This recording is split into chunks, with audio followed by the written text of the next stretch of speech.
Opera publica is the Latin name used by ancient Rome for the building of public works, construction or engineering projects carried out under the direction of the state on behalf of the community, and the buildings themselves. The term public works is a calque of the Latin. Public works in the Roman Empire were not merely buildings for conduct of the business of running the city, but all buildings for public use. Therefore, temples, basilica, theatres, porticos, fora, walls of towns, aqueducts, harbours, bridges, baths, fountains, circuses, markets, cloaca, roads, etc., were classified as opera publica. In the late Roman Empire, the citizens performed opera publica in lieu of paying taxes. Often it consisted of road and bridge work. Roman landlords could also demand a number of days' labor from their tenants, and also from the freedmen. In the latter case, the work was called opera officiales.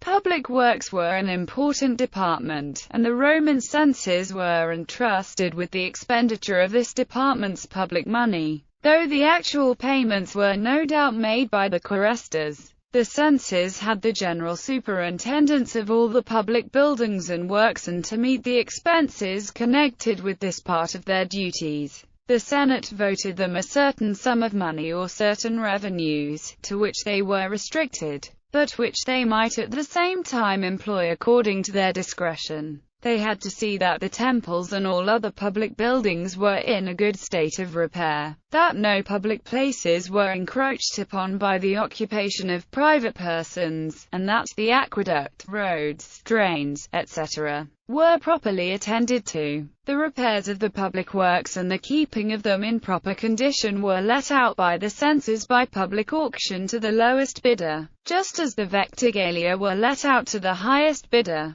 These expenses were called ultra tributa, and hence we frequently find vectigalia and ultra tributa contrasted with one another. The persons who undertook the contract were called conductors, mancipes, redemptors, susceptors, etc., and the duties they had to discharge were specified in the leges censorii. The censors had also to superintend the expenses connected with the worship of the gods. Even, for instance, the feeding of the sacred geese in the capital. These various tasks were also let out on contract. The censors were in charge of keeping existing public buildings and facilities in a proper state of repair, but also constructing new ones, either for ornament or utility, both in Rome and in other parts of Italy. These works were either performed by them jointly, or they divided between them the money, which had been granted to them by the Senate. They were let out to contractors, like the other works mentioned above, and when they were completed,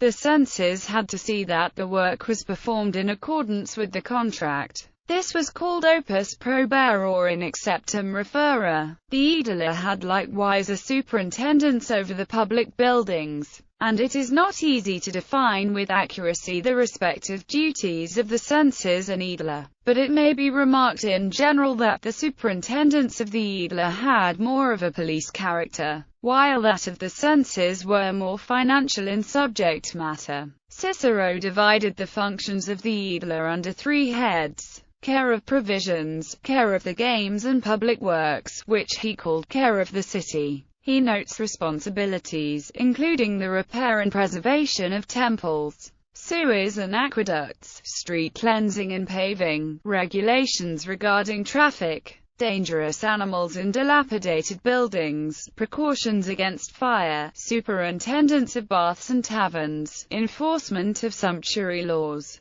punishment of gamblers and usurers, the care of public morals generally, including the prevention of foreign superstitions. Aedile also punished those who had too large a share of the ager publicus, or kept too many cattle on the state pastures. Citations: Caret public needs and private pleasures. Water distribution, the Tiber River and the urban development of ancient Rome. Rabban M. Taylor. Caret AB water distribution in ancient Rome. The evidence of Frontinus, Harry B. Evans. Page 9, 15, etc. Polybius vi. 13, Livy XL 46, XLIV 16. Aedes Sacrostura and Sarta Tector Exagera, Livy XXIV 18, XXIX 37, XLII 3, XLV 15. Locatura, Livy XLII 3, XLIII 16. Livy XXXIX 44, XLIII 16. Plutarch Roman Questions 98, Pliny Natural History X 22, Cicero Pro Sexta Roscio Amerino Oratia 20. Liv. XL 51, XLIV 16.